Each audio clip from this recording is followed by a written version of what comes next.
So welcome to today's conversation on Dailet Domínguez's new book, Ficciones etnográficas, literatura, ciencias sociales y proyectos nacionales en el Caribe hispano del siglo XIX. My name is Natalia Brizuela, and I'm the chair of the Center for Latin American Studies at UC Berkeley. I'm excited to have you all here, and I'm looking forward to today's conversation, as well as to the year ahead, as we build our programs for and support of the Latin Americanist community on campus and beyond. Before we begin, I wanted to take a moment to thank the amazing group of people that work with me at class and who have made this event and everything that happens at the center possible. And that is Julia Bird, Greg Loudon, and Janet Wagaman. Today's event will be in Spanish and English with no interpretation. Some of our speakers will speak in Spanish, some in English. There might be a back and forth, there might be Spanglish, and questions can be posed in either language. Please post your questions at any moment of the conversation using the Q&A function on the Zoom square, where some of you already made yourselves present. After presentations by Dailet Domínguez, Elena Schneider, and Pedro Rolón, there'll be a discussion with all of you out there, as well as between the three of them. So please don't feel you need to wait until the end to pose questions, but use the Q&A function to do that throughout. So I'm going to introduce our speakers in the order in which they will speak today. And I will say just a couple minutes of information about some things we're doing at the center this year, and then we will start. So Dailet Domínguez is an associate professor of Caribbean and Latin American literatures and cultures at UC Berkeley. Her work focuses on modern travel cultures and costumbrismo, empire, nation and revolution, slavery, race and colonialism, among other topics. She's the author of the book that we will be discussing today, and is currently working on a new book on the imagination, production, and interpretation of the Caribbean as a natural and geographical landscape. Elena Schneider is an associate professor in the history department at UC Berkeley, and her research focuses on Cuba and the Caribbean, comparative colonialism and slavery, and the Black Atlantic. She's the author of the multiple award-winning book, The Occupation of Havana, War, Trade, and Slavery in the Atlantic World, and is currently working on a book on maritime marronage in the 18th century Caribbean. And Elena is on sabbatical, not sabbatical, but on a grant leave, on a fellowship this year. So I'm particularly grateful to Elena for having left her precious time and come to this Zoom event to talk about Dailet's work. Pedro Rolón is a PhD candidate in the comparative literature department in the program in critical theory at UC Berkeley. He's interested in post-colonial theory, the history of the senses, poetics, and the relationship between aesthetic experiences and the epistemological fields opened up by poetic, visual, and auditory experiments. His dissertation is titled Waves in Time, the Otherwise Poetry of Being Puerto Rican. This series on new work by Berkeley faculty will continue throughout the year, so please stay tuned through our email, our newsletters. The next event in the series will be a discussion of Professor Nicolás Pereda's newest film. Nicolás is a professor in the film and media department, and he's a filmmaker. So we'll be discussing his newest film, Fauna, and that will happen on October 25th at 5 p.m. And the film will be screening at the PFA here at Berkeley on October 21st and 23rd. So if you're able to, I urge you to go watch that film and join us for the discussion of it and Nicolás's filmmaking work on October 25th. There's a number of other new and exciting series we've put together for the year, and I would just want to highlight two of them. One of them is called Indigenous Solutions, Art, Media, and Thought, and that will explore the ways in which Indigenous worldviews and experiences offer not only a critique of Western uses of art, technology, science, and language, but also paradigms for a decolonized praxis of life that sustains forms of ethical and ecological relationality. There's 2 events in that series happening in October 4th and October 11th. So please join us for those events. And another series we're doing that will also last a year is called New Vocabularies, New Grammars, Imagining Other Worlds. And that one focuses on critics and intellectuals who, in their forms of writing and thinking, undo the divisions and separations between disciplines and genres, between political action and intellectual engagement, imagining new languages and grammars to signify other worlds, to resist and oppose the violence of colonial epistemes through a dynamism of the indeterminacy.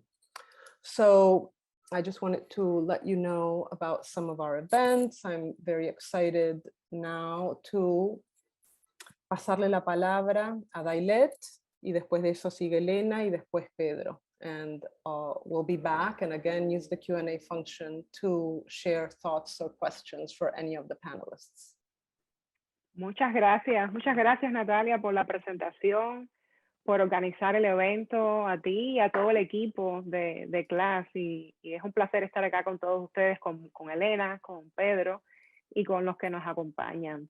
Yo pensé que una manera productiva para empezar la conversación era un poco regresar a los inicios del proyecto, cómo surge el libro, cuáles son sus comienzos, y después señalar las 2 propuestas más generales que yo hago en el libro. Entonces esa es la agenda, ¿no? la propuesta que les tengo para hoy. Fricciones etnográficas tienen su punto de partida, ¿verdad? En mi interés por la manera en que algunos géneros literarios del siglo XIX, la literatura de viajes, el cuadro de costumbre, la novela realista, en la manera en que estos géneros literarios circulan, ¿verdad? Por la escritura antropológica de Fernando Ortiz, y la insistencia con que Fernando Ortiz regresa a estos viajeros y a estos costumbristas para, digamos, sostener su escritura antropológica. Se suele, ¿verdad?, colocar el nombre de Fernando Ortiz junto al de Lombroso, junto al de Malinowski, sin tener en cuenta los usos que hace Ortiz de costumbristas como Cirilo Villaverde, quien circula con más prominencia, podríamos decir, en los textos de Fernando Ortiz que sus contrapartes científicas. Entonces este primer interés me llevó a leer, ¿verdad?, intervenciones de otros pioneros de las ciencias sociales en el Caribe, y noté que muchos de ellos compartían el mismo interés por la literatura de viajes y el cuadro de costumbre, pero que ese interés sobrepasaba la dimensión de la cita, ¿no? Que ese interés se debía a algo más profundo y que consistía en que los pioneros de las ciencias sociales utilizaban la economía narrativa del viaje y del costumbrismo, utilizaban su aparato de clasificación y de lectura sobre las poblaciones, su retórica tipológica y también sus usos de los estereotipos. Esto, por ejemplo, se percibe muy claramente en un libro como Los Negros Curros, en un libro de Fernando Ortiz, donde Ortiz está pensando 2 tipologías de origen afrodescendiente, ¿verdad? Los negros curros y los negros ñáñigos, pero los está leyendo en la misma clave hermenéutica que los costumbristas lo habían hecho en el siglo XIX. También se puede ver en un texto como Los Negros Esclavos, donde el intertexto principal de ese libro antropológico es la novela de Cecilia Valdés, de Cirilo Villaverde, ¿no? Es el gran intertexto para ese libro antropológico de Fernando Ortiz. Y de ahí sale, ¿verdad?, de alguna manera, la primera propuesta del libro. Hay 2 propuestas, pero la primera propuesta consiste en visibilizar una genealogía literaria para la antropología y las nacientes ciencias sociales, ¿verdad?, que ha pasado de alguna manera inadvertida, ¿verdad?, por la centralidad concedida a los paradigmas científicos europeos y norteamericanos a la hora de pensar la constitución de las ciencias sociales en el Caribe, ¿verdad?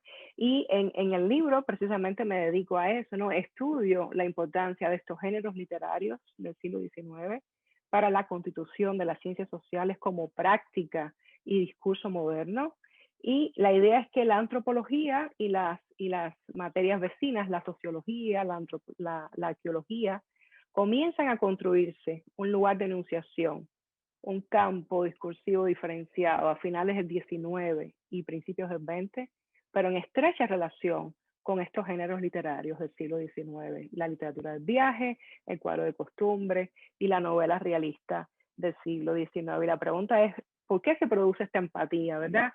Entre las incipientes o nacientes ciencias sociales y estos géneros literarios del siglo XIX. Y una manera de responder a esta pregunta es pensar que estos géneros entablaron, ¿verdad?, una relación muy cercana con la historia natural.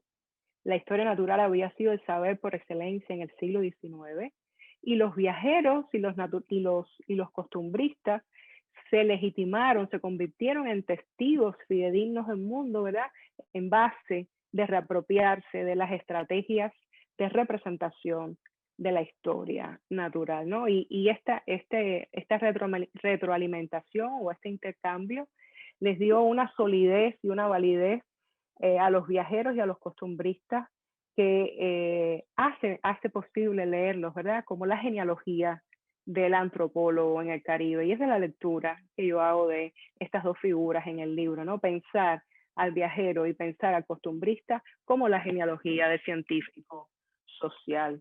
Uno de los planteamientos del libro es que los cruces entre ciencia y literatura decimonónica fueron tan intensos que el concepto antropológico de cultura que se va a desarrollar en la primera mitad del siglo XX tuvo sus raíces en los debates intelectuales y literarios del siglo XIX. Incluso un concepto como el de transculturación, que es resultado de una negociación con el aparato teórico de las ciencias europeas, ¿verdad?, tendría una genealogía alternativa centrada en la experiencia de los viajeros naturalistas que visitan el Caribe a finales del 18 o principios del 19, y que habían pensado las relaciones entre colonizados y colonizadores de la misma manera que Ortiz va a proponer posteriormente en su contrapunteo en el año 1940.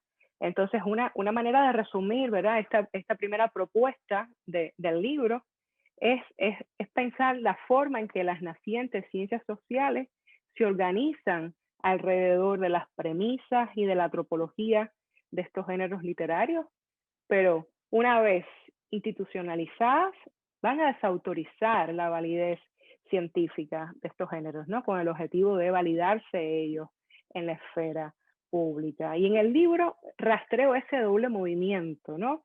Por una parte, la canibalización discursiva llevada a cabo por la antropología y la sociología, ¿verdad?, con relación a estos géneros literarios que la anteceden, y por otra parte, las diversas maneras en que los practicantes de las nuevas disciplinas intentaron distanciarse de los viajeros y de los costumbristas, y lo hicieron de diferentes maneras, ¿verdad? Ya fuera mediante la formulación de una metodología científica, la creación de un aparato institucional propio y el uso de la fotografía. La fotografía va a ser importante para establecer las fronteras entre lo costumbrista y lo antropológico, lo científico, ¿no? Una manera, ¿verdad?, de pensarlo sería asumir que la historia de los comienzos de la institucionalización de la antropología puede ser narrada como una especie de disputa entre las técnicas, los procedimientos y los conceptos propios de los viajeros y los costumbristas, y los métodos que las ciencias sociales van a intentar sistematizar como suyos, ¿no? Esa es la primera propuesta del libro. La segunda propuesta, ¿verdad?, del libro consiste en repensar la importancia de la antropología para los proyectos nacionales de fin de siglo, ¿no? Se ha enfatizado mucho la relación entre antropología y mirada imperial, y me interesaba dar un giro, ¿no?, a esa articulación. A finales del siglo XIX, las ciencias se convierten en el lenguaje autorizado para hablar sobre el cuerpo, la raza, las poblaciones, y el lenguaje científico de alguna manera reemplaza a la teología, a la moral y a las letras.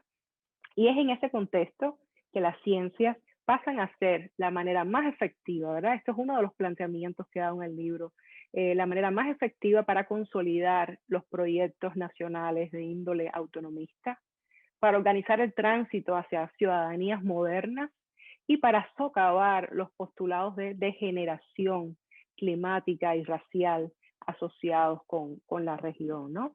En el caso de Cuba, y con esto voy a concluir, ¿verdad? En el caso de Cuba es muy importante la creación de la Sociedad Antropológica de la isla de Cuba, que se funda en 1877. Muchos de sus miembros de inclinaciones autonomistas plantearon que el único modo de hacer política moderna era a través de la ciencia y usaron la antropología para darle densidad a sus reclamos de ciudadanía frente a España. La sociedad antropológica se convirtió en un espacio de sociabilidad científica, ¿verdad? Integrada por antropólogos, médicos, naturalistas y también literatos, hombres de letras. Y mediante la institución, los antropólogos cubanos buscaban validar sus intervenciones científicas en una esfera internacional y también cuestionar los postulados de las ciencias metropolitanas, ¿no? Esto sucede, y esta es una de las cuestiones que también yo trabajo en el libro, esto sucede al mismo tiempo en que la esclavitud como institución entra en su etapa final, ¿no? Y se empiezan a experimentar con otros nuevos mecanismos de control y vigilancia sobre las poblaciones afrodescendientes, ¿no? Es decir, los comienzos de la institucionalización de las ciencias sociales en el Caribe hay que pensarlo junto a la desarticulación de la esclavitud como sistema social en el Caribe español, ¿no? Entonces esta sería la segunda propuesta del libro, a manera de introducción, ¿verdad? Y para abrir la conversación con Elena y con Pedro. Thank you, Dailette, for that that elegant summary of some of the many interventions of your book. It's a great pleasure to be a part of this event. Oh, let me start my timer. Presenting Dailette's book to the UC Berkeley Latin Americanist and Caribbeanist community. Dailette and I were hired the same year. And I remember I wondered if maybe some error had been made in bringing two Cubanists to a West Coast institution that didn't have a history of Cuban studies or so many people working on Cuba. But it turned out to be a happy coincidence. And I have been the beneficiary of this working relationship and friendship with Dailette since we arrived. At a different kind of institution, Dailette and I might be in the same department, or Dailette might have a dual appointment because her work is truly interdisciplinary. In its approach to the Spanish-speaking Caribbean in the long 19th century, Ficciones Etnográficas combines cultural studies, literary studies, social sciences, intellectual history, and history in many other forms, social, political, and economic. It will stand as a crucial reference for scholars in all of these fields, and Dailette does the painstaking work of weaving scholars and critics in all these fields into her analysis. So what does the book do then? What is its argument? I think Dailette summarized it well, but I'll go over it again. The book is an alternative genealogy of the emergence and institutionalization of the social sciences in the late 19th and early 20th century in the Spanish-speaking Caribbean. Rather than find the origins of the social sciences in the region by looking to European or North American influences, the book traces their beginnings instead to local literary traditions that provided the racial tropes and discursive frameworks that served as the foundation to distinctive national projects of race-making in the fields of archaeology, sociology, and anthropology. On the three island nations she focuses on, the Dominican Republic, Cuba, and Puerto Rico. And in fact, she argues that the social sciences in this region were born out of earlier national literary traditions that had their own local racial dynamics, apart from transatlantic influence, even in island nations that were not nations. So the book traces the origins of each nation's distinctive projects of race-making in the social sciences to the three key literary genres that Dailette mentioned: the colonial travel narrative, which had a tremendous influence on its Criollo readers, and which outlined the conceptual field of observation that social science would come to occupy. The second is the little studied genre of cuadros de costumbres, which created racial typologies with which early ethnographers would begin to develop expanded ideas of race and racial mixing. And the third is the realist 19th century novel of the Spanish-speaking Caribbean, whose mimetic third-person narrative voice provided a blueprint for the narrative framework of much early social scientific writing. I think Dailette teased out for you well this complicated relationship between these literary genres and this social scientific writing. Social science writing moved from borrowing unapologetically from these forms to disavowing their influence in an attempt to professionalize the scientific nature of their work. I think this is one of the reasons why no one has made this argument before and why it was such a profound intervention to unearth it for us. So she argues that the differing racial imaginaries of the three islands, which were first evidenced in literary texts, came to define social scientific endeavors on the local level.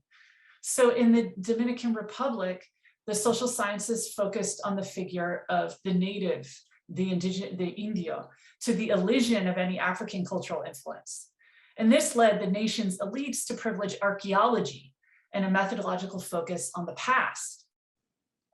In Puerto Rico, the focus of the social sciences was on the figure of the Jibaro, or Creole peasant, and elites emphasized sociology in the category of class rather than race in their social scientific endeavors. And in Cuba, as Dailette has already mentioned, the racialized figures of the mulata, the ñáñigo, and the negro curo took center stage amid the towering development of anthropology and an interest in researching the category of race in Cuban social sciences. So that's a lot for those of you who haven't read the book yet, that's a lot to move through. But as you can see, the book makes a big, bold, complicated, and original argument about the relationship between race and nation and between literature and the social sciences in each of these three island cultures. It also answers crucial questions about where these distinctive racial categories came from, how they changed over time, often in surprising ways, and what can account for these changes. As Ficciones Etnográficas argues, the history of whitening ideologies in the Spanish-speaking Caribbean is a product of the intersection of literary and scientific imaginaries, and it has many authors and points of origin. It is also unquestionably a product of the impact of Haiti and the Haitian Revolution on the diverging histories and racial demographies of these three societies. So the book does a lot. It's ambitious, it's long, it's powerful. It has one section each on the Dominican Republic, Puerto Rico, and Cuba. How does it make this argument?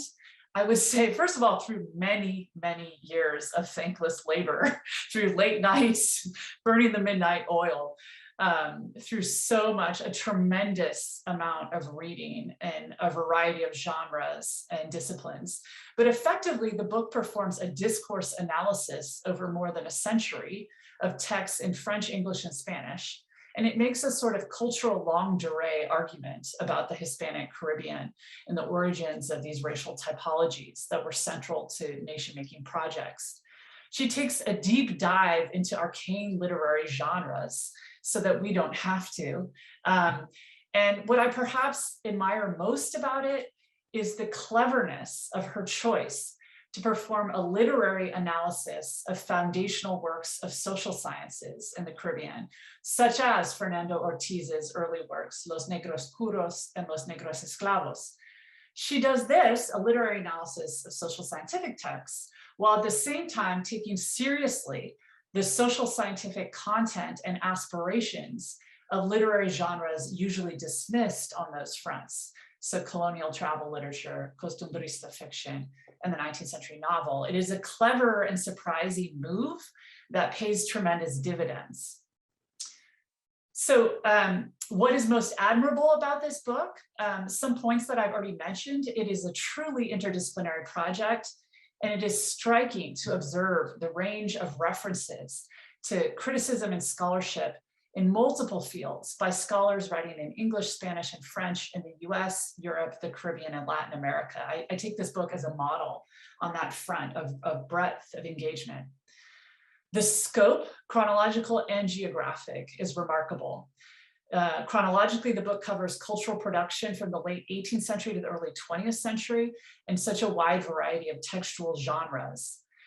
The work to have geographic coverage of Cuba, the Dominican Republic, and Puerto Rico is uncommon and wonderfully illustrative to those of us who focus on one island or another to the exclusion, or one island to the exclusion of the others. Comparative and connected history and scholarship might not look that hard if performed well, as it is in this case, but it is extremely difficult to pull off. One historian described writing comparative history as something like trying to play the accordion. You're constantly pushing and pulling and moving the keys, trying to make incommensurate things look similar. So the result in this case is seamless. And it belies the tremendous work of selection and curation and research to create a parallel structure to the story and the argument. But finally, what I so appreciate about this text is perhaps a given to Dailette and many of us here, here on this Zoom. But it's perhaps something that she didn't celebrate enough in the text as one of the major interventions. Ficciones Etnográficas gives the global South an intellectual history that is local and not just North Atlantic imports. Rather than ascribe the formation of the social sciences in the Spanish-speaking Caribbean to European scientific racism, or even just to fear of the Haitian Revolution, Dailette uncovers a deeper vein of thought with a longer and more pernicious backstory of anxiety about the racial makeup of these islands. In so doing, she disarticulates the Spanish-speaking Caribbean as its own space apart from mainland Latin America, Europe, and North America, a space with its own racial discourses which evolved over time. It's not something to feel great about or particularly proud, but I think this work reminds us of the incredible diversity, complexity, and mutability of racial thought across time, and the myriad varieties of anti-Blackness that exist in the world and have over time. This in turn gives us some explanation of its stubborn ineradicability, like a many-headed hydra of our times. I think that's 10 minutes, and now that I've said many-headed hydra, I should probably cut off. So I have a provocation for Dailette, but I'll save it, and I'll pass the baton to Pedro. So thank you. Hola, gracias Elena, gracias por tus palabras y gracias a Clas y a la profesora Natalia Brizuela y gracias a Dailette también por invitarme a ser parte de este evento. Un placer para mí poder compartir estas palabras que he escrito para este evento. A continuación, intentaré ofrecer lecturas un tanto peregrinas de algunos de los momentos en mi encuentro con ficciones etnográficas, literatura, ciencias sociales y proyectos nacionales en el Caribe hispano del siglo XIX. Como plantea la profesora Domínguez en su introducción, su argumento gira en torno a un punto fundamental cuya lucidez no solo abarca el estudio de la literatura y la cultura del XIX o del Caribe, sino que también abarca el estudio general de la interacción entre el espacio de semblanza estética en la obra de arte y eso que solemos catalogar como la historia concreta, la vida social o el mundo objetivo del cual se encarga usualmente la ciencia. Dicho argumento es el siguiente. Las formas y contenidos de la literatura del XIX en el Caribe hispano no solamente se nutren de los discursos y técnicas de la historia natural, la disciplina por excelencia de periodo, sino que esas mismas artimañas de la ficción prefiguran, inventan y nombran un vacío, un deseo del saber, que luego ha de ser saciado por las fronteras epistemológicas creadas por la legitimación de las ciencias sociales, la antropología, la sociología y la arqueología. En fin, la caja de herramientas de esas disciplinas yace ahí en el espacio que luego esas mismas disciplinas necesitarán repudiar para lograr autorizarse. Pero, como llegamos a entender a través del libro, ese repudio nunca es total. Y parte de lo brillante del título es que el término ficciones etnográficas no solo describe la literatura preocupada con conocer, elaborar un cuerpo nacional, sino que también identifica una verdad que subyace todo saber concreto sobre la raza y el cuerpo, su cantidad excesiva y no subordinada de artificio y de ficción. Como ya se puede ir vislumbrando, la profesora Domínguez privilegia lo fronterizo y la orilla, el espacio liminal en donde aún no opera del todo la rigidez de la certeza. Es ahí en ese espacio en donde el sedimento mezclado del conocer y el desconocer nos permite sentir las materias primas de un afán por categorizar y por diferenciar. En otras palabras, por modernizar. Ficciones etnográficas nos ofrece un paradigma de lectura que resalta la ficción como espacio de construcción.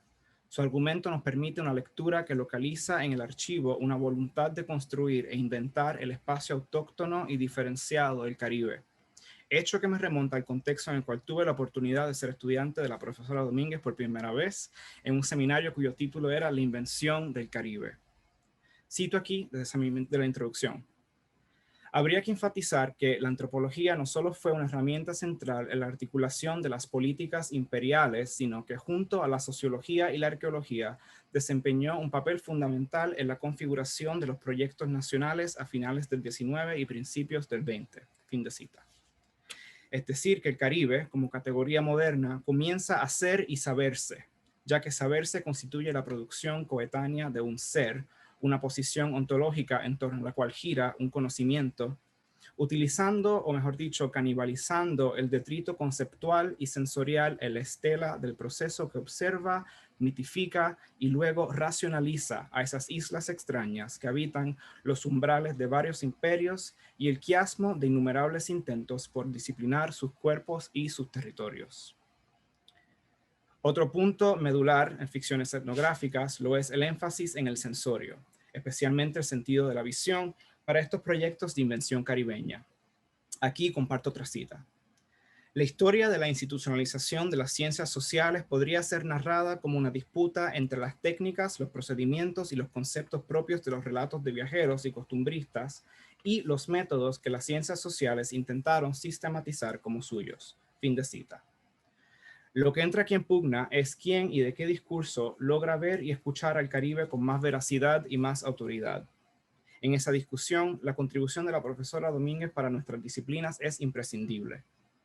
Su meticulosa lectura del cuadro de costumbres, género hasta ahora descuidado por la crítica, resalta el desarrollo de una visualidad autorizada que define los bordes de un sujeto nacional y una esfera pública propia, aun si la gran parte de esa producción de sujetos nacionales elabora un tipo homogéneo, desracializado y blanco en su esfuerzo por consolidar un ciudadano digno de la modernidad. Y aún así, el cuadro de costumbres permite la consolidación de un sensorio autóctono, mucho antes que la consolidación legal o política de la soberanía o del Estado. Es decir, a través de la mediación del cuadro se logra articular una sensibilidad, un mirar, un oír, un saborear, un tocar y al final un leer, que es propiamente nuestro, que rebase la lógica del imperio. Es tu laboratorio de sensibilidades.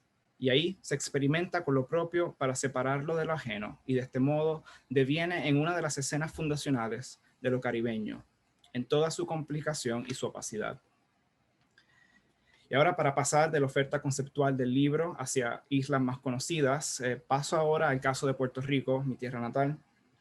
En los 3 hermosos capítulos que le dedica al archipiélago, la profesora Domínguez relee la genealogía del episteme puertorriqueño, proponiendo la historia geográfica, civil y natural de la isla de San Juan Bautista de Puerto Rico, escrita por el fray Íñigo Abad y la Sierra, nuestra primera historia, publicada en el 1788, como nuestra propia ficción fundadora. Como afirma Domínguez en el texto, y cito, la historia de Abad fija en el imaginario literario y científico de la isla la idea de un cuerpo social enfermo e indolente, como metáfora de la identidad nacional. El relato de la degeneración deviene en ficción fundadora. Fin de cita. Es a través de ese esquema que se analiza la figura del jíbaro, una ficción criolla del campesino puertorriqueño como producción de la clase letrada autonomista que intenta asegurar un cuerpo sano, blanco y dócil, digno y susceptible a la empresa de la modernización en el siglo XIX y XX. Al identificar la historia de Abad y la clave hermenéutica de la degeneración como relatos fundadores, la profesora Domínguez renueva nuestro acercamiento a textos canónicos de la literatura puertorriqueña como El Jíbaro de Manuel Alonso, La Charca de Manuel Seno Gandía e Insularismo de Antonio S. Pedrera. En su discusión sobre El Jíbaro de Alonso, Domínguez resalta el poder literario y etnográfico de una postura escritural que deviene en intérprete de la cultura puertorriqueña para el público metropolitano, y se enfoca, entre otros aspectos, en el uso del verso y el registro fonético que se intercala con las secciones en prosa del libro. Al contrario de las secciones en prosa típicas del cuadro de costumbres, donde prevalece la retórica del observar, los momentos líricos del jíbaro intentan acercarse estrepitosamente a la experiencia misma de ese jíbaro a través de su escucha. Como nos recuerda la profesora Domínguez, el jíbaro se expresa en verso por su mítica proximidad al paisaje y la armonía orgánica, aun cuando esa experiencia abarque, en el caso de Alonso, el dominio de la transgresión y del delito. Sus lecturas en torno al quiebre de la prosa y su colapso hacia el verso me llevan a pensar en la relación general entre la lírica y la experiencia.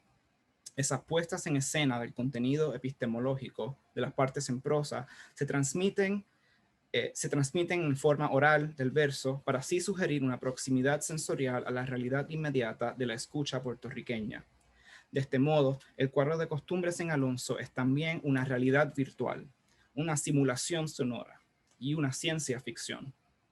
Para autorizar su traducción de lo nuestro para el oído del imperio, es también necesario que Alonso demuestre su capacidad de conocer la experiencia puertorriqueña, tanto así como para poder reproducir sus sonidos. Así, de este modo, el texto oscila entre el ojo y el oído. Concluyo mis apuntes sobre esta gran publicación compartiendo una de las formas en que ya me está ayudando a pensar uno de los textos puertorriqueños que discuto en mi tesis. Cuando nos ofrece su lectura de La Charca de Manuel Seno Gandía, sin duda la repercusión más pesimista de la lógica fundadora de la degeneración propuesta por Abad y La Sierra, la profesora Domínguez afirma que la novela y gran parte de la literatura de la isla se podría leer como una relectura del relato fundacional de Abad, una vuelta no a los orígenes del discurso literario, sino a la historia natural. Los orígenes del campo literario puertorriqueño se salen de la literatura misma para encontrarse con la historia natural. Esta funda en Puerto Rico una ficción de identidad que perdura hasta el siglo XX. Y es ahí, en pleno siglo XX, durante el otro fin de siglo, en el 1991, cuando sale a la luz y de manera póstuma el volumen de poemas Invitación al polvo del poeta, cuentista y ensayista Manuel Ramos Otero. A la luz de las contribuciones teóricas de Dailet Domínguez, pienso en la poesía de Ramos Otero como el perverso punto culminante de la lógica de Abad, donde un sujeto queer, travestido y seropositivo asume de lleno su condición semimuerta y enferma, elaborando una poética de lo puertorriqueño desde su propio cuerpo en estado de podredumbre. De este modo, su gesto rebasa el deseo por la cura, cultivado por el letrado criollo del siglo anterior. Y cito ahora de su poema Nobleza de Sangre. Señor, me voy a tomar la poca libertad que me queda, colonizado al fin, y definir nuestra identidad.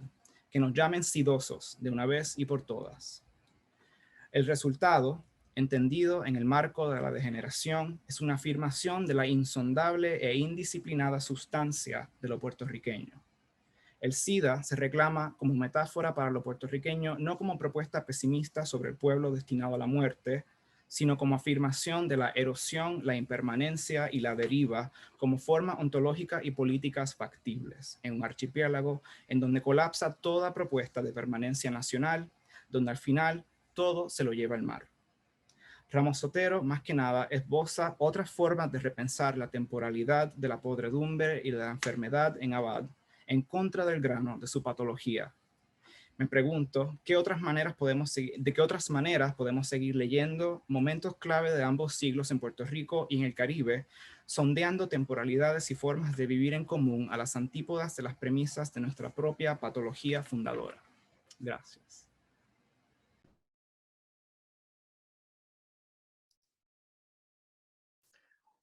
Wow, qué presentaciones extraordinarias. me imagino que ya tienen un montón de cosas que conversar, pero un poco in the interest of time y para traer al público, iba a compartir por lo menos una de las preguntas que ha entrado, porque creo que en el fondo en la última parte del comentario y presentación de Pedro llevan ya algo de respuesta a esta primera pregunta que te hace Ivonne del Valle, Dailet, y la leo para todo el público porque realmente no sé si todo el mundo puede ver las preguntas. Así que perdón si todo el mundo puede ver ya lo que voy a leer, pero bueno. Tal y como indica Elena Schneider, el trabajo de Dailet está en diálogo intenso con varias disciplinas. Por ello, y más allá del gran comentario de Elena sobre la creación de Dailet de una historia intelectual propia del sur global, mi pregunta para Dailet tiene que ver con las sorpresas, la manera en que esta genealogía alternativa de las ciencias sociales cambia la manera en que vemos la literatura y también las ciencias sociales. Creo que un poco el comentario de Pedro llevó al libro hacia eso, ¿no? Pero te paso esa pregunta, Dailet, y you know, any of you can answer. Pedro, you too can comment to that. Sí, bueno, gracias a Elena, gracias a Pedro por esas lecturas tan generosas, ¿no? Y por acompañarme hoy acá. Gracias también a Ivonne por esa pregunta. Habría varias maneras de responder la pregunta de Ivonne, ¿no? ¿Cómo cambia el lugar de las ciencias sociales? ¿Cómo cambia el lugar de la literatura si construimos esta genealogía literaria alternativa, ¿no? Una de las maneras, ¿verdad?, para empezar a responder sería pensar en la forma en que, por ejemplo, Cirilo Villaverde y otros costumbristas del siglo XIX circulan dentro de la producción de Fernando Ortiz. Dejan de ser ficción, ¿verdad? Y circulan en los textos de Fernando Ortiz como documento. Ese es el gran valor que tienen para Fernando Ortiz cuando interrumpe su escritura, ¿verdad? Y se producen estos grandes citas de Villaverde. Tienen un valor documental, ¿no? Eso sería una manera de pensar las relaciones entre literatura y ciencia en el siglo XX. Me interesa mucho también la cuestión de que el cambio de paradigma, ¿verdad?, que va a sobrevenir a la antropología y a las ciencias sociales a mediados del siglo XX, que va a transicionar desde un paradigma físico, racial, a otro eminentemente cultural, ¿verdad? Ya está, de alguna manera, en los textos pioneros de las ciencias sociales en el Caribe, ¿verdad? Si prestamos atención a los textos de Bay, Tiles, a los primeros textos fundadores de Benjamín de Céspedes, vamos a ver que hay una preocupación por la cuestión cultural, ¿no? De Bay Tiles está preocupado por recoger las proporciones, las medidas de cuerpo del campesino puertorriqueño, pero al mismo tiempo está recopilando la tradición oral poética del jíbaro. Entonces, cuando está ocurriendo ese gran viraje en la escala internacional que Ortiz está proponiendo desplazar el concepto de racismo por el de cultura en su famoso texto Ni racismo ni xenofobia, no lo está haciendo solamente porque se está produciendo este cambio internacional, sino porque también tiene puesto un ojo en la tradición vernácula, en la tradición local, que ya había puesto la cuestión cultural en la mesa de discusión, ¿no? Como una manera de contestar a las ciencias metropolitanas, a los voceros, ¿no?, del racismo científico europeo del siglo XIX. Esa sería una manera de abrir la conversación.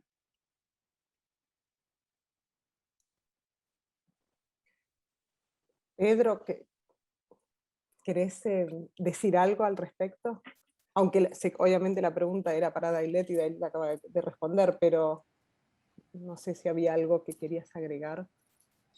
Quizás meramente decir que, bueno, dar testimonio del hecho en que pues, los 3 capítulos sobre Puerto Rico, en especial la manera en que se trata la historia de Abad, para mí fue pues, sumamente iluminador. Y yo en realidad cuando empecé a trabajar todos estos textos de Manuel Ramos Otero, no necesariamente me estaba enfocando en esa relación que acabo de pues, entablar entre estos 2 textos, sino más como en la idea de la erosión, más como desde la metáfora marítima, pero luego, o sea, al ver la manera en que la profesora Domínguez articula ese paradigma de la enfermedad y la indolencia como una metáfora fundadora para Puerto Rico, pues me hizo pensar en, o sea, qué otras maneras, cuál es la vida temporal que tiene esa metáfora de la indolencia y la enfermedad y sus pues, formas transhistóricas, y para mí pues terminar en un texto que de lleno pues se nombra como enfermo y de todos modos pues produce una serie de pues relaciones de sensibilidad, una historia. También se puede decir que la poesía de Ramos Otero es como otra historia de Puerto Rico a partir de pues, la enfermedad, pero como ya estaba diciendo, pues a las antípodas de la conclusión de Abad y la Sierra. O sea, está suspender la idea de que la cura existe.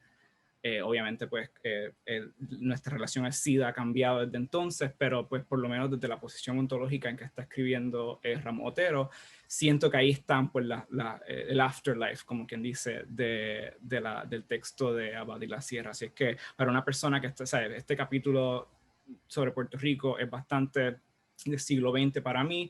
Poder nutrirme de un archivo del siglo XVIII, poder leer todos estos textos y así, o sea, crear puentes entre eso y acá, pues para mí ha sido pues sumamente invaluable y pues una contribución, ¿sabes? Me ha ayudado mucho a escribir, me ha inspirado mucho de lo que estoy tratando de elaborar ahora. Así que nada más.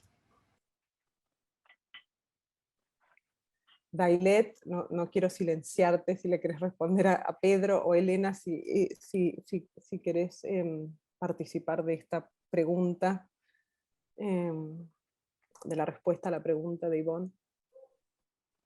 I had another question, but I also see there's a question in the Q&A. So There is. I just didn't want to shut down this before moving on to the next one. Estel Tarica te pregunta, o dice que, Dailet, que tu libro es fruto de un viaje profundo por el archivo caribeño, y te pregunta cuál fue el hallazgo más inesperado o sorpresivo para ti de ese viaje por el archivo. Ya, sí, bueno, gracias Estel por acompañarnos, ¿no? Y por la pregunta. Si tuviera que escoger una, ¿no? Estoy pensando en Humboldt, obviamente, ¿no? En el texto de Humboldt que leí primero en español y después regresé a los originales en francés, ¿no? Humboldt produce toda su obra en francés. Cuando termina su viaje de 5 años por el continente americano se asienta en París, ¿no? Y desde allí está publicando. París es el centro en ese momento, ¿no? De la industria editorial. Entonces, cuando salgo de la versión al español, ¿verdad? Que se publica un año después del original, que se publica el original en francés en 1826, ¿verdad? La versión en español es de 1827. Me doy cuenta que la propuesta que Humboldt había hecho en la versión al español de que el Caribe podría organizarse a través de una confederación africana, ¿verdad? En la traducción al español aparece traducida como una confederación americana. Entonces, descubrir esto me tomó llegar, ¿no? a la versión original en francés. Hay todo un proyecto de blanqueamiento en la traducción de Humboldt, y esa es la manera en que ha sido publicado y ha sido leído Humboldt en Cuba y en el mundo iberoamericano, ¿verdad? Yo hice una lectura de todas las traducciones y de todas las publicaciones en español, ¿no? Y todas han repetido la cuestión de confederación americana en vez de confederación africana. Y lo interesante es que los criollos cubanos que acogieron a Humboldt en Cuba, que se convirtieron en sus anfitriones, que después establecieron una correspondencia larguísima con Humboldt y que le suministraron muchos de los materiales que Humboldt utiliza para escribir su ensayo político sobre la isla de Cuba, leyeron la versión en francés y silenciaron este vaticinio de Humboldt, ¿verdad? Ortiz, cuando publica el libro de Humboldt en la colección de libros cubanos, pasa por alto esto también, ¿verdad? No hay mención sobre la posible confederación africana. Entonces, es interesante para pensar, ¿no? ¿Qué legado o qué partes de la tradición de Humboldt se privilegian y cuáles otras se silencian, ¿no? Se quedan sepultadas en el vacío. Se celebró la tradición abolicionista de Humboldt, ¿verdad? Su crítica antiesclavista, pero la propuesta de que el Caribe se organizara mediante una confederación africana quedó sepultada en el silencio. Entonces esto fue como uno de los grandes hallazgos, ¿no? Del libro, en el proceso de investigar. Gracias, Estel. I think it's one of the most stunning finds in the book, and the result of your diligent reading of both versions, and really quite a big deal. My question I was going to ask is related really to Haiti.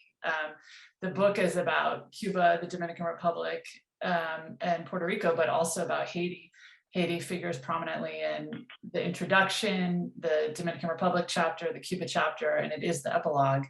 And I was wondering, this is just an open question to imagine if you had unlimited resources and time and an army of research assistants, how could you have imagined writing Haiti further in? What might have been interesting to know more or to compare or to connect with Haiti if you had, an unlimited amount of time and resources? Ya, bueno, es una buena pregunta, ¿no? Tendría que pensarla. Pero el deseo de Haití, bueno, de pensar un poco las islas españolas con Haití en el trasfondo, ¿no? Viene de la necesidad de contestar, ¿no? Un argumento que prevalece todavía en los estudios caribeños, y es que siempre se apela a la cuestión del miedo como una teoría omniargumentativa, ¿no? Para pensar los efectos de la revolución haitiana en el Caribe. Siempre se señala eso, ¿no? Y a mí me interesaba ir más allá de esa cuestión del miedo, ¿no? La revolución haitiana tuvo un impacto epistemológico en el Caribe, ¿verdad? A partir de ahí se empezaron a producir las primeras estadísticas de la región. Y si bien uno de los efectos que tuvo, ¿verdad?, fueron estas narrativas de blanqueamiento en las islas del Caribe español, el jíbaro desracializado, blanco en Puerto Rico, la mulata en Cuba, el indígena en República Dominicana, si bien produjo estas narrativas de blanqueamiento, ¿verdad?, al mismo tiempo Haití se convirtió en un paradigma para las tradiciones abolicionistas e independentistas que apelaron al legado de la revolución haitiana, ¿no? Muchos de los conceptos claves que organizan el futuro postcolonial de la región, como derechos naturales, antiimperialismo, libertad, ¿verdad?, se articulan y se construyen en diálogo con la tradición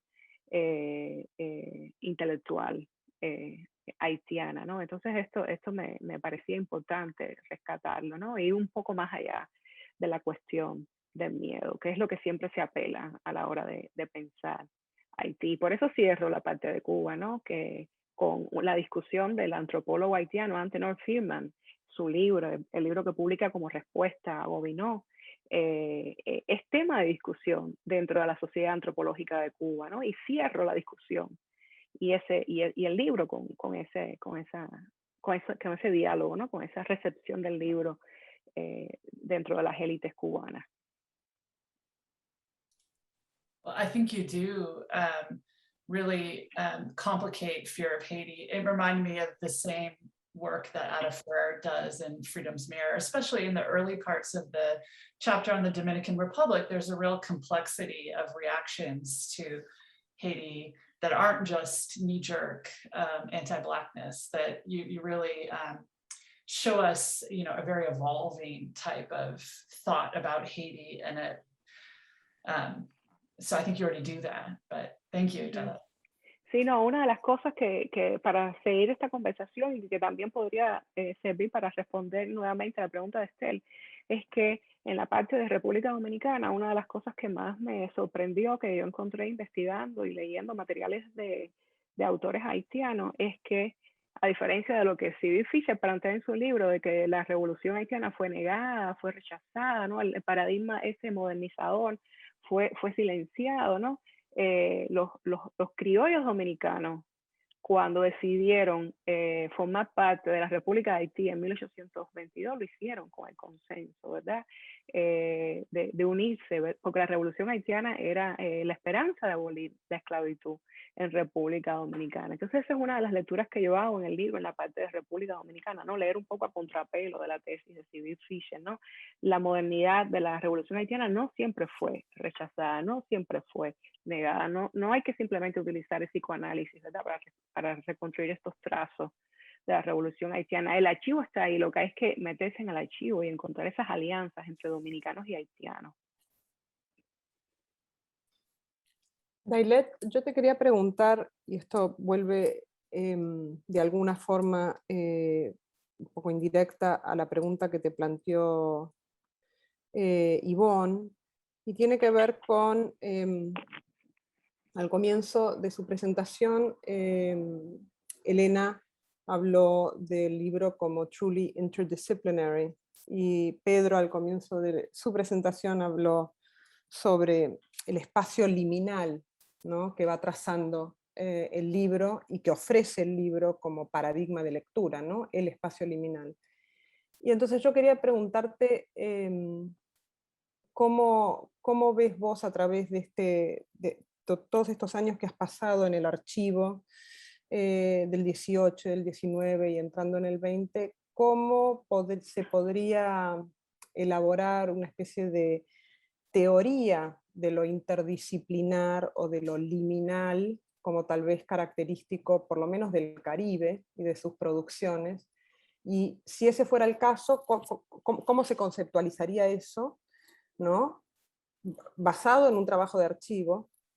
Y por otro lado, ¿por qué la violencia de lo disciplinar? O sea, ¿cuándo es que eso entonces emerge dentro del campo de los estudios, de la política, de las políticas institucionales, ¿no? Ujú.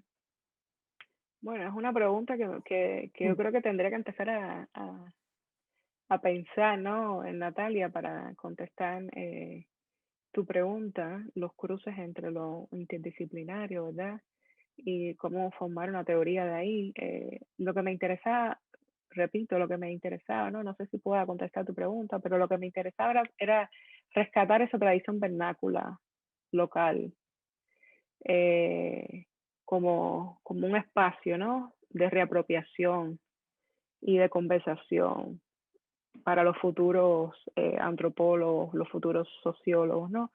Que Fernando Ortiz, que Salvador Bravo tengan que mirar hacia la literatura, hacia el cuadro de costumbre, hacia la novela, que muchos de ellos comienzan sus carreras literarias no como antropólogos, no como sociólogos, no es el caso de Fernando Ortiz, pero sí de Salvador Bravo, de Eugenio María de Hostos, empiezan su carrera en el terreno de la literatura y después transitan hacia lo social científico, ¿no? Ese sería el caso de Eugenio María de Hostos, que empieza escribiendo la novela La peregrinación de Bayoán y termina siendo considerado el más teórico, ¿verdad? El que formula una teoría más sofisticada de las ciencias sociales y de la sociología en particular. Entonces, lo que me interesaba era eso, ¿no? A diferencia de Europa, donde las sketches, las denominadas sketches y las physiologies, ¿verdad?, que es los términos que se utilizan para pensar estos géneros literarios, surgen de manera simultánea los primeros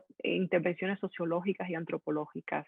En el Caribe, cuando surgen los primeros textos pioneros, ya la tradición del costumbrismo tenía un espacio. Entonces, estos antropólogos y sociólogos están de alguna manera forzados a mirar, ¿no?, y prestar atención a la centralidad de que las letras, ¿verdad?, habían tenido en la esfera pública durante el siglo XIX. Entonces, me interesaba rescatar creo que tendría que pensar más para enunciarlos en términos de una teoría de lo liminal, ¿no? Pero ahí seguiré pensando.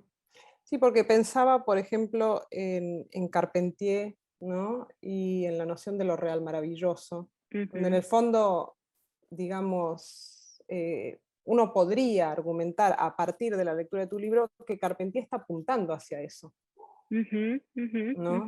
Claro, claro. Em, y eso, Esto, digamos, no sé si sería caribeño, latinoamericano, o uno podría tal vez arriesgarse y hacer proponer una hipótesis que después habría que ir y encontrarla y trabajarla, ¿no? Pero de que tal vez que es lo que Carpentier sugiere, ¿no?, que es el efecto del colonialismo. claro, claro. Hay una Ahí especie, y volviendo a lo de Pedro, cómo termina él con la cuestión del tiempo, que hay, lo que sucede es esa especie de desfasaje de la heterogeneidad de temporalidades que se ven de golpe encontradas, ¿no?, como producto de temporalidades en un sentido de epistemologías y cosmologías, ¿no? Entonces... Claro, ahí estoy pensando, por ejemplo, en Bastille, ¿no? Y en la teoría de la novela de Bastille, que está pensando la novela como un género inconcluso, como un género parasitario, que no tiene identidad propia. Y ahí Carpentier estaría dialogando, ¿verdad? Con la antropología como paradigma del saber en el siglo XX, ¿no? Porque la antropología desplaza la historia natural, ¿no? Si la historia natural había sido el saber hegemónico en el XIX, la antropología es el saber hegemónico en el siglo XX. Carpentier está conversando con estos saberes. Lo que a mí me interesaba en el libro y hacía como una especie de giro es qué pasa cuando la literatura deja de imitar, ¿verdad? Para convertirse ella misma en un espacio de mímesis. Cuando esos otros discursos prestan atención hacia la literatura, es decir, invertir un poco la tesis de Bastín o de libros como Mito y Archivo, ¿no? Que se construyen a partir de esta formulación, ¿no? ¿Qué pasa cuando la literatura deja de imitar a los discursos dominantes y se convierte ella misma en objeto de mímesis? En documento. Hay una pregunta del público que paso, que es de John Mondel, y dice: gracias por las presentaciones y felicito a Dailet por la publicación de su libro. Mi pregunta se trata de no apenas la interdisciplinariedad del texto en sí, pero sobre los autores literarios y de las ciencias sociales que también participaban del proyecto estatal como gobernadores. Dailet, ¿cómo es esta encrucijada de identidades y cómo es que la simultánea escritura de la literatura y la teoría social afectó al sistema legal y jurídico y después se reflejó aún más en estas obras? Ya, gracias por la pregunta, John. Me alegro que estés acá acompañándonos. Habrían varias maneras de pensar tu pregunta, ¿no? Yo estaría apuntando, en Puerto Rico hago mucho énfasis en la cultura autonomista del fin de siglo y cómo los autonomistas, ¿verdad?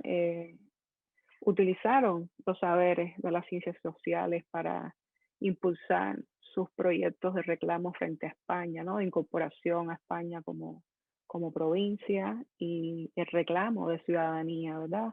Del autonomismo. Entonces, me parece que ese sería como un lugar importante para pensar la cuestión de lo político y lo letrado, ¿no? Lo político y lo literario, cómo ese fin de siglo puertorriqueño está organizado a través de nociones como trabajo o clases jornaleras.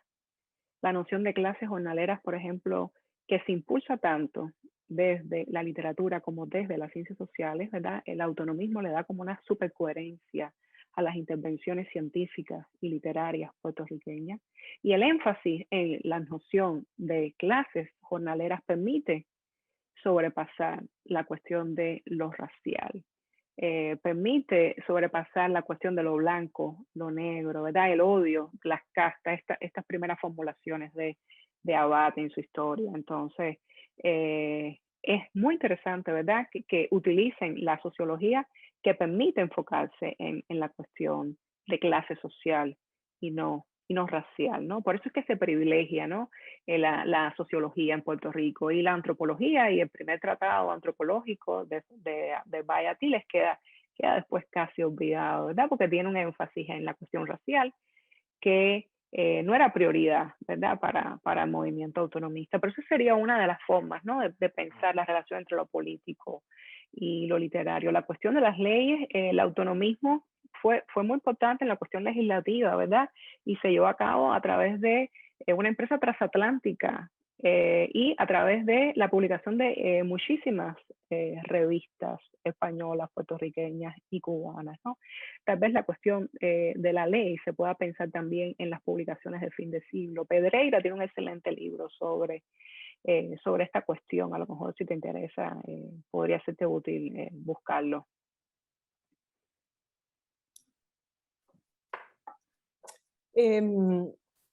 Dailet, ¿nos contarías un poquito sobre lo que estás trabajando ahora y si esta metodología, si este paradigma que has propuesto en tu primer libro un poco informa el proyecto en el que estás trabajando ahora? Y si estás metida otra vez de lleno en el archivo o si tiene otro otro método este libro. Sí, mira, de alguna manera, ¿no? Es el nuevo proyecto que tengo es un proyecto caribeño, es decir, no está pensando tanto la cuestión de las islas, sino pensando el Caribe con el sur de los Estados Unidos, ¿verdad? Es una especie de Caribe extendido. Humboldt fue uno de los primeros en avisorar ese Caribe extendido, ¿no? Está pensando el Caribe en relación al sur de los Estados Unidos y las costas de Brasil. Pero este nuevo proyecto, ¿verdad? Estoy pensando en las alianzas entre hacendados, políticos, hombres de letra, cubanos y del sur de los Estados Unidos. Y cómo estas alianzas tenían el objetivo de crear un nuevo espacio, un nuevo espacio político que integrara a Cuba dentro de la Confederación Americana. Y muchos de ellos fantaseaban con la idea de que La Habana se iba a convertir en la capital de la Confederación Americana. Entonces estoy viendo estas alianzas que se producen, ¿verdad? Y que es un momento donde hay este nuevo imaginario geopolítico y realmente los sureños y los cubanos prosclavistas están pensando, ¿verdad? Que va a surgir un nuevo mapa de la región, ¿verdad? Es antes de la guerra civil norteamericana, ¿no? Entonces estoy viendo esas alianzas, ¿no? Y cómo las comunidades cubanas exiliadas en los Estados Unidos están de alguna manera moviendo el debate de la anexión, ¿verdad? Están poniendo en la mesa a través de los periódicos el tema de la anexión, ¿verdad? Se suele señalar a John Sullivan como el que acuña el término del destino manifiesto, pero detrás de John Sullivan había, ¿verdad? Había cubanos que estaban interactuando con él y que estaban influyendo la agenda anexionista, ¿verdad? Porque les interesaba que Cuba se independizara de España y que ingresara a ser un estado dentro de la Unión Americana, ¿no? Entonces estoy trabajando con materiales de archivos, recuperando archivos de estos villanos, ¿no? Como dice Elena Schneider cuando hablamos de esto, estos villanos con los que estás trabajando. Did you want to say something about esos villanos con los que está trabajando Dailed, Elena? I think that's a very beautiful image with which maybe we can end this conversation and about Dailet's book. And I want to thank Dailet for having written the book, primarily for having had the extraordinary brilliance and patience to spend all those countless hours, as Elena pointed out, and I'll put all that labor into the production of this magnificent book. And I wanted to thank Elena Schneider and Pedro Rolón for their beautiful commentaries, which I was watching Dailet's, reactions as you were reading, and I could tell that she was very moved and also just, interested in continuing this conversation. So I hope this is the first of many, not only between the three of you, but between our larger community here in the Bay Area around Dailet's work. So thank you all. Thank you for connecting. Thank you for coming to this event. And please check out our website for the next upcoming events in this series and others that we're organizing. I wish everyone a beautiful afternoon. Dailet. No, gracias Natalia, gracias Pedro, gracias Elena, gracias a todo el equipo de clase y a los que nos acompañan.